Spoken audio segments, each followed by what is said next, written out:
Estimados oyentes de América Visión y Satélite Visión, nuestra radio amiga. Aquí estamos de nuevo, escuchando el programa Pensadas de Ojos de Gata. Les habla tras el micrófono Carlos Torrijos Pareja, desde España.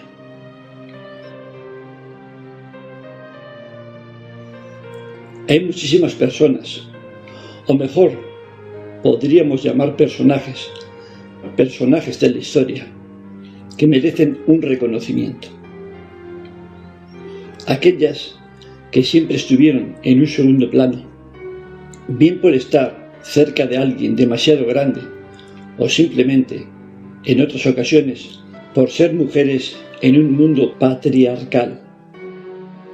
Lo cierto es que a quien me decidí a reconocer en una partitura, junto a un texto, no podría nunca estar en primer plano, debido a la relevancia de aquel que la acompañaba. Pero tampoco debió estar excluida de cierto rango.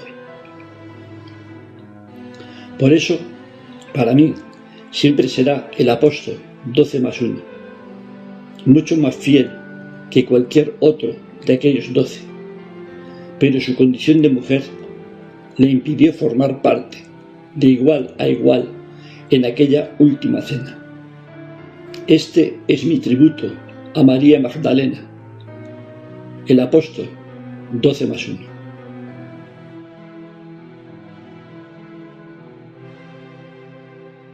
Apóstol 12+1, el que la historia no nombra tan solo por ser mujer, el que carece de altares por confundir el amor con la palabra querer. Seguidora de sus pasos, escuchando la palabra, acumulando enseñanzas que pronunciaba el divino, mientras otros renegaban del agua que le brindaba a un desierto de miserias la fuente de aquel camino. El elegido ha llegado, la fe transforma los miedos de esclavos y desociados, prostitutas y labriegos. Guerra de dioses paganos, acero de las espadas, derraman sangre inocente. Las cruces que forman filas a los lados del sendero para escarnio de la gente. Es su amiga, compañera, esa que todos repudian, la que quieren apartar, llenándola de calumnias. Ella, la más deseada, ella, la jamás tenida, señora de un solo hombre que por designios del cielo tendrá que entregar la vida. Miradas de despedida después de lavar sus pies en esa última cena antes de ser traicionado. Todos negarán su fe, ella tan solo acompaña al Maestro crucificado. Llora abrazada a su madre, sufre como ha puesto el cielo, como mujer se lamenta. Al descender de la cruz, con el sudor de sus ojos, le vuelve a lavar los pies. Arrodillada, sumisa, entregando vida y alma a Jesús de Nazaret. En el sepulcro cercano yace solo, sin su cuerpo, el sudario ensangrentado. Campanas suenan a gloria, el Hijo ha resucitado. La que siempre lo acompaña en caminar peregrino, llora como Magdalena para que calmen su sed, como en la última cena, vagabundos del camino, pan representando el cuerpo, sangre convertida en vino. Se alzan los brazos al cielo, pidiendo clemencia a grito. Mujeres descalzas llevan, arrastrando como piedras, las cadenas del destino. 13, número maldito, que no se debe nombrar. Apóstol 12+1, por toda la eternidad.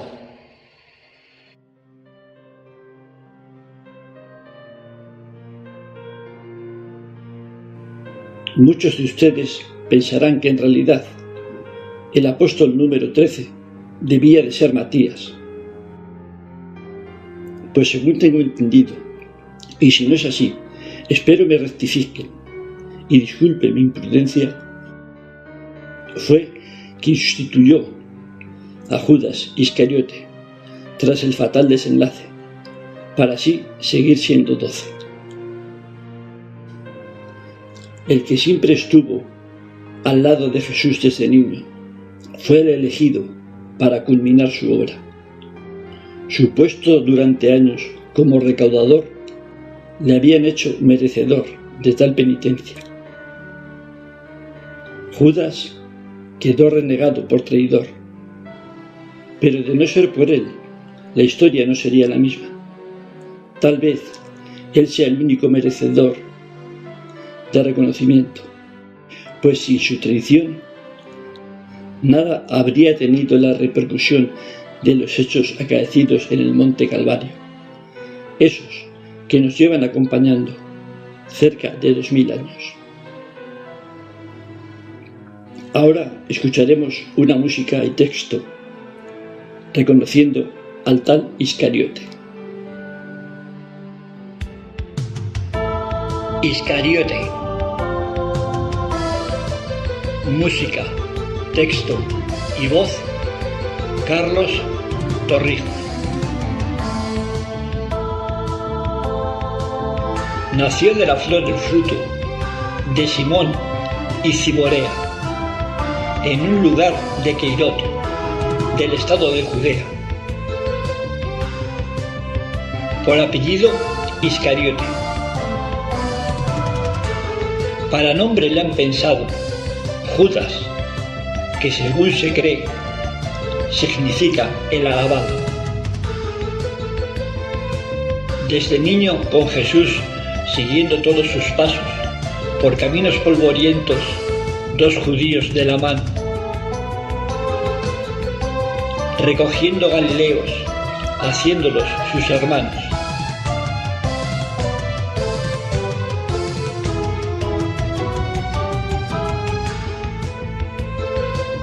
Tesorero de limosnas para los necesitados.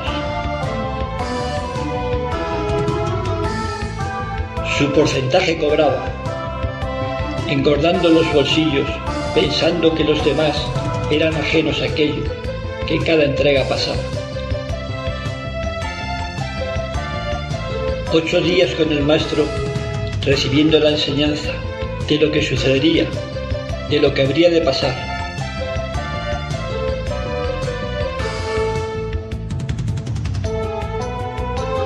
De esa misión especial, para él encomendada, de todas la más difícil, de ahí la mejor pagada.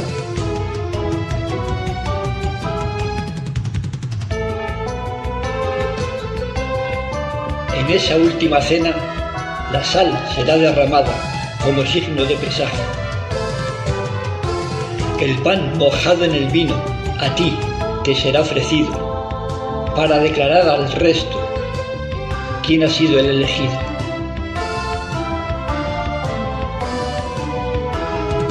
Te aproximarás a oscuras, con tropas del Sanedrín, y me encontrarás orando cerca de Getsemaní. Tu beso declarará quién es el maestro de todos, y por ello cobrarás la jugosa recompensa, 30 monedas de Tiro, metidas en una bolsa como pago de la ofensa. De lo que ocurrió después hay versiones muy dispares. Los canitas te proclaman como instrumento divino.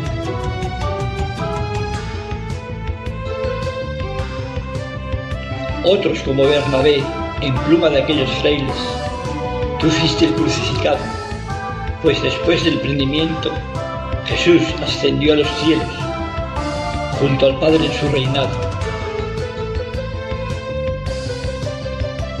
La versión más extendida.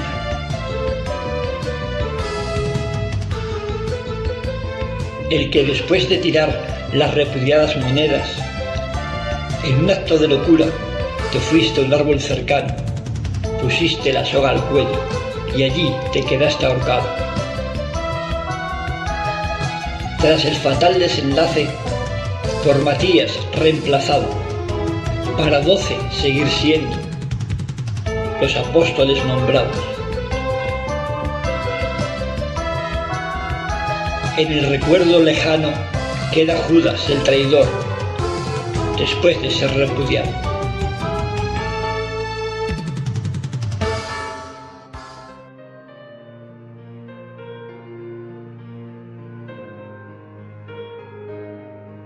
Después de estos dos personajes, hoy me apetecía dejarles uno de mis relatos cortos.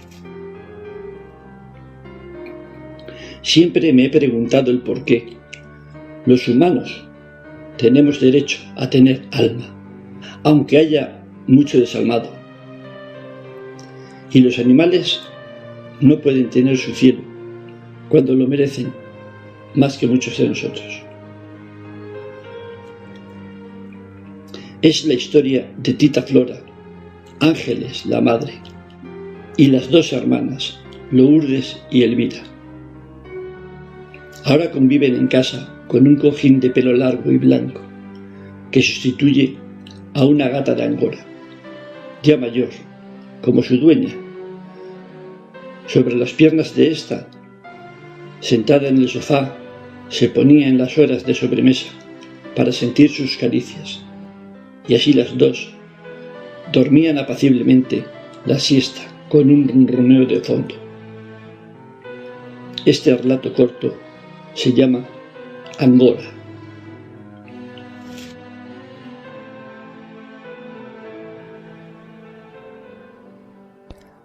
Angora, un relato de Carlos Torrijos Pareja, España.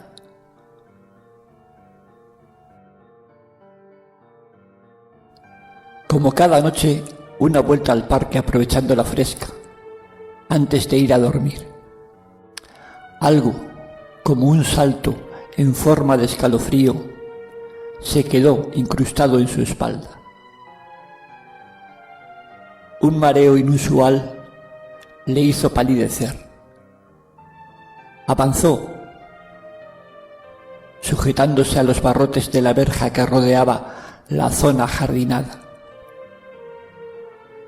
hasta llegar a un banco que estaba instalado en la acera, donde por fin pudo dejar caer su cuerpo casi desmayado. Sus pupilas se empezaron a dilatar en la oscuridad. Los dedos de las manos parecían querer contracturarse hasta la punta de las uñas, y después una leve caricia en la nuca la sumía en los limbos del placer. Esas sensaciones extrañas se fueron disipando y tras unos minutos pudo incorporarse y aún con el cuerpo destemplado volver a casa. Al abrir la puerta, una nueva percepción del entorno parecía bombardear su cerebro. La concepción de las cosas tomaba un nuevo matiz con respecto a su tipo de brillo o textura.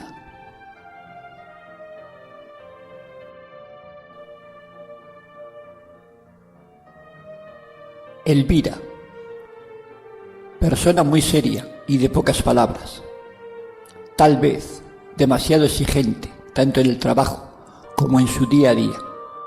Con la frase «lo que bien hecho, bien parece», parecía confusa. Hacía calor, pero ella necesitaba meterse en la cama bajo un par de mantas para intentar recuperar su temperatura corporal.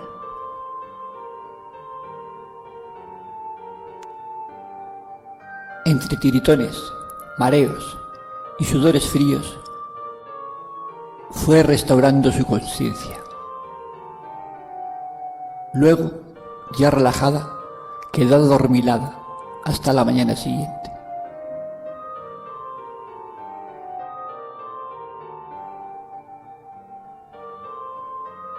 Algo había cambiado.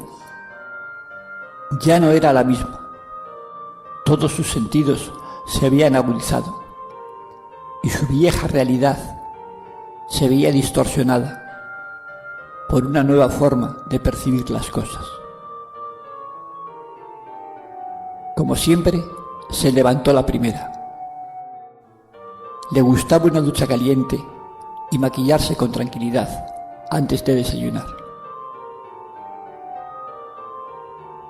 Su hermana Lourdes, 2 años mayor que ella, era más remoldona a la hora de dejar la cama. Todos decían que era imposible que llevasen la misma sangre. Esta era totalmente distinta. Siempre sonriente, amable, alocada y bromista.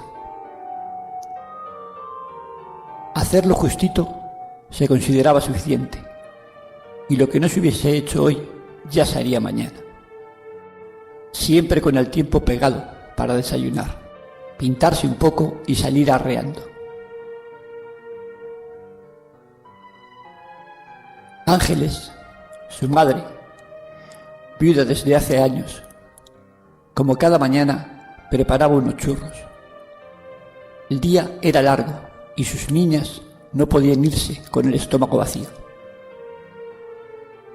Al trabajo debían llegar bien alimentadas, para evitar que comiesen chupitainas en la máquina a media mañana. Pijadas que no hacen nada más que quitar las ganas de comer. La cuarta integrante de esa familia es la tita Flora, hermana mayor de Ángeles.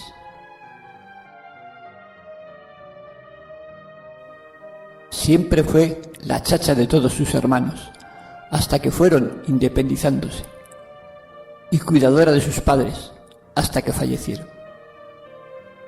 Nunca tuvo ni siquiera novio, y eso que era muy guapa. Entre todos, decidieron vender la casa y las tierras para repartir el dinero de la herencia. Desde entonces, vive con su hermana y sus sobrinas.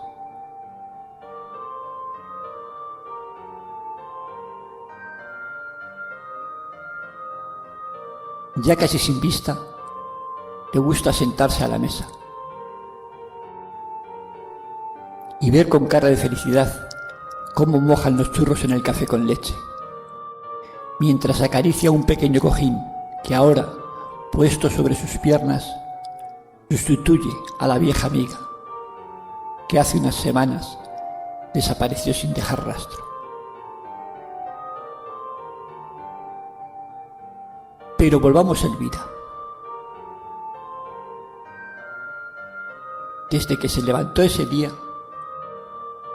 un sexto sentido parecía acompañarla a todas partes. Nada más entrar en la oficina, hizo un repaso visual de todas las personas. De todas, solo 2 le inspiraban tranquilidad. El resto eran solo fachada.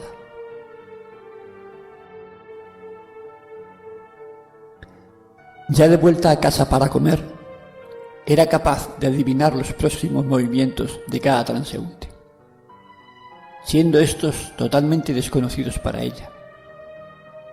Una sensación premonitoria del camino que cada uno iba a tomar y en qué forma, con bastante antelación. Se sentó en una parada de autobús para jugar un rato con ella misma. Aquel va a cruzar por fuera del paso de cebra. Esa, cuidado, que te vas a tropezar. ¡Ja! Casi se esmorria. Ese, cuando llegue al escaparate, se para a mirar. Frena, frena, que te la das. ¡Zas! Ya le hiciste un bollo en la aleta. Vamos a sacar los papeles de seguro. De pronto, sintió pánico. ¿Y si veo a alguien que se va a morir? ¿Cómo evitarlo? ¿Se podrá hacer eso? ¿Y si no llego a tiempo? Se fue para casa intentando olvidar lo ocurrido. Solo eran casualidades agolpadas en un brevísimo espacio de tiempo.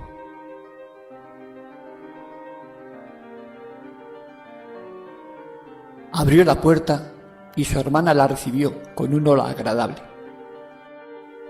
Su mirada se nubló. Las uñas parecían querer escaparse de los dedos en dirección al rostro de Lourdes, y sus dientes dieron la sensación de afilarse en el interior de su boca, mientras el vello inexistente de su espalda se erizaba. Unos segundos de una sensación incontrolable, hasta que la tita dijo: «Shh, quieta», pasando su mano por encima del cojín, a modo de caricia.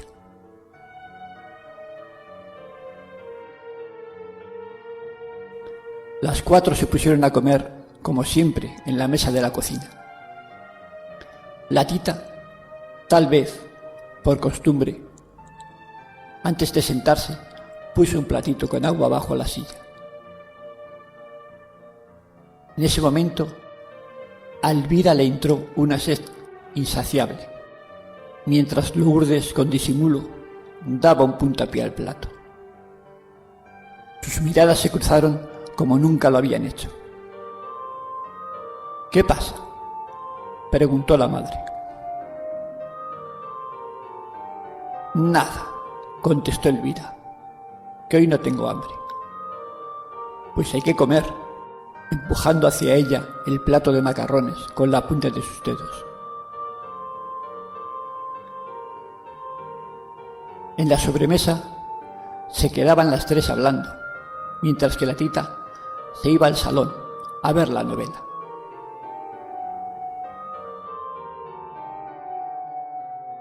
Ese día Elvira se levantó y se fue a sentar al sofá. Por aburrimiento se quedó dormida. Su cuerpo fue cayendo hacia un lado, hasta quedar apoyada su cabeza sobre las piernas de su tita, encima del cojín.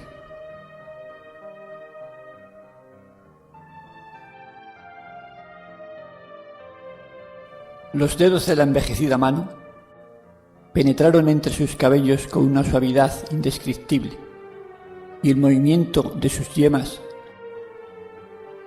transportó su mente al cielo de los gatos. Una vez allí pensó: ya que estoy aquí, ¿por qué no buscar a Angora? Angora, como su propio nombre indica, era la gata blanca de pelo largo que siempre estaba en las piernas de Tita Flora hasta que desapareció una noche que quedó la ventana de la cocina abierta. Buscó y buscó, pero Angora no estaba allí.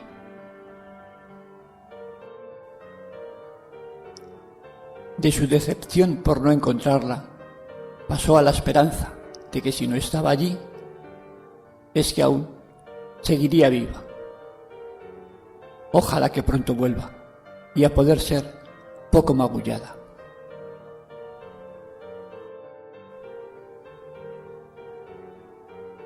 Cuando despertó, la tita estaba dormida. Se retiró con cuidado y sonrió al ver que ella seguía con el rum rum de sus dedos sobre el cojín. En el pasillo, bajo el perchero, aún seguían los cuencos, que estaban vacíos.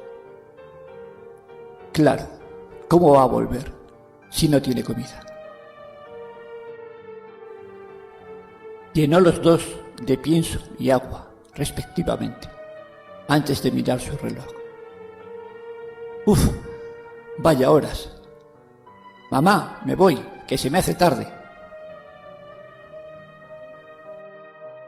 Por la calle volvió a percibir cosas extrañas.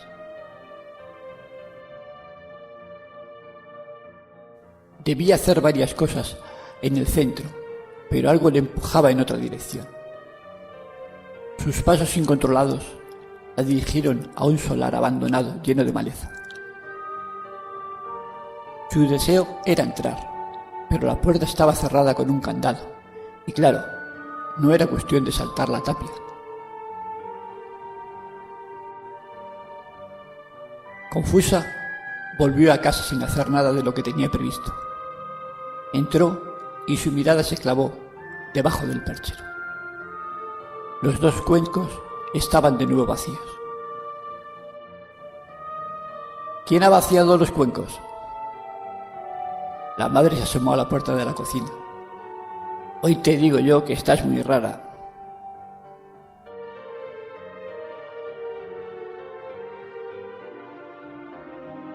Desde la habitación se oyó la voz de Lourdes, con aire guasón. Se la habrá comido la gata. Elvira, poseída de rabia, entró en el dormitorio y le propinó una soberana bofetada. En su rostro quedaron marcadas 4 líneas finas y profundas, como hechas por las uñas de un pequeño felino. ¡Estás loca!, gritó Lourdes. ¿No te da vergüenza?, respondió Elvira. Era la compañía de tita Flora.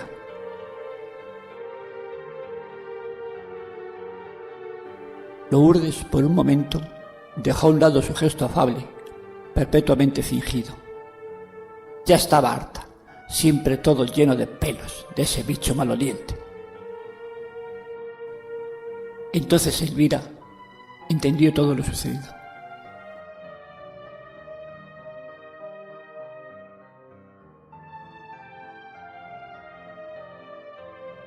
Fue de nuevo hasta el abandonado solar y saltó la tapia. Allí, tirado estaba el cuerpo rígido de Angora, cubierto de moscas y repleto de gusanos.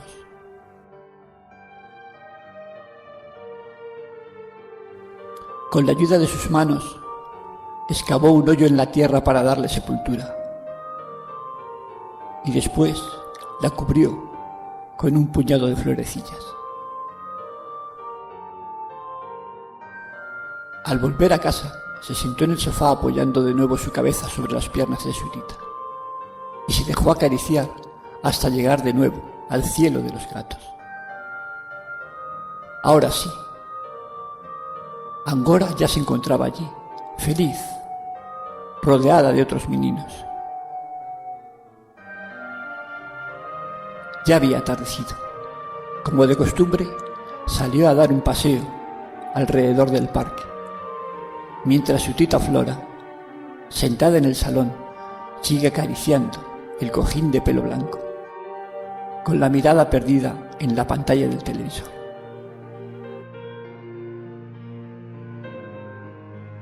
Espero que les haya entretenido este relato y que sirva para valorar a esas mascotas que tanta compañía nos hacen.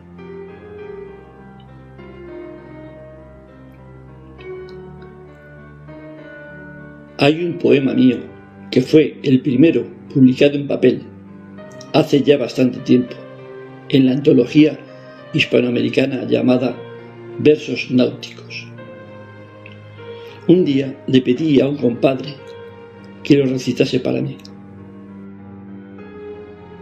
Aunque vive en Barcelona, el ser de origen andaluz, su deje arraigado le daría voz propia a mis letras, y yo acompañaría sus palabras con un piano improvisado para la ocasión. El poema se llama Flamenco, y la voz es de mi compadre Manuel Velasco Fernández.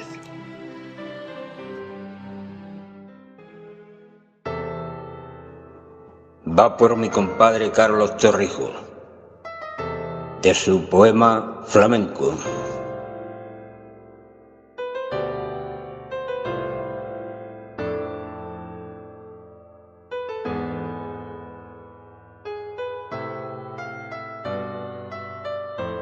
Cuerdas negras de guitarra los dedos acariciaban, palmas sordas y un cajón al quejío acompañaban.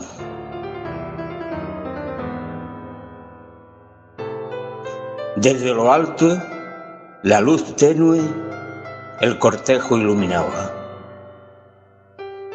bata de cola azabache, por el tablao se desliza. Sierpe dibujando al viento, hechizo que martiriza.